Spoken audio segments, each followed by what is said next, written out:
April 15. నీ తలంపులను పర్యవేక్షించుట. నీ హృదయాన్ని పరీక్షించుకోవడానికి ఇక్కడ ఒక సులువైన మార్గం ఉంది. నీ ఆలోచనలు మంచివా లేక చెడ్డవా?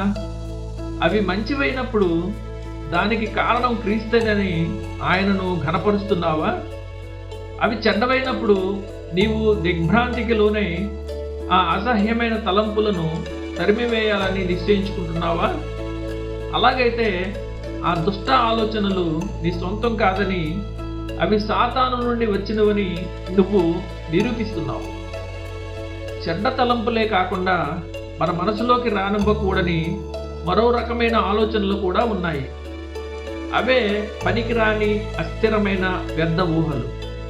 అవి చూడడానికి అంత భయంకరంగా అనిపించకపోయినా శ్రేష్టమైన వాటిని నువ్వు పొందకుండా అవి నిన్ను అడ్డుకుంటాయి. ఈ జీవితంలో సమయాన్ని వృధా చేసే అవకాశం మనలో ఎవరికి ఉంది? మిల్లు చక్రం తిప్పకుండా పక్క నుండి వృధాగా పారిపోయే నీళ్ల వలె దేవుని పనిలో నీకు తోడ్పడని ప్రతి ఆలోచన వ్యర్థమే. మకరందం లేని పువ్వు మీద తేనెటీగ వాలదు. అలాగే తన ఆత్మను పోషించని ఏ ఆలోచనను క్రైస్తవుడు కూడా ఆదరించకూడదు. నీ మంచి తలంపులను కూడా సాతాను తప్పుతోవ పట్టించే అవకాశం ఉంది. ఉదాహరణకు, నీ పాపాల విషయమై నువ్వు తీవ్రమైన అపరాధ భావంతో ప్రభు సన్నిధిలో యథార్థంగా విలపించవచ్చు.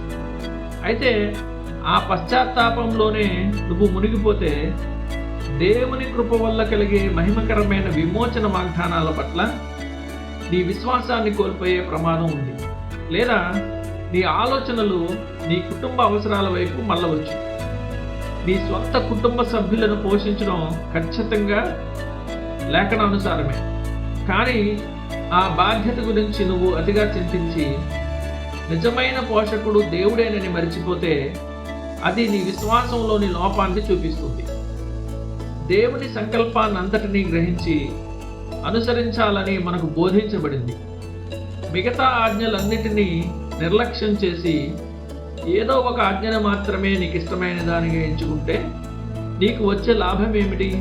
ఒక చిన్న రక్తనాళాన్ని సరిచేసే క్రమంలో పొరపాటున ఒక ప్రధాన ధమనిని తెగకోసిన శస్త్రవైద్యుని వల్ల రోగికి ఎంత ప్రమాదమో నీ పరిస్థితి కూడా అలాగే ఉంటుంది.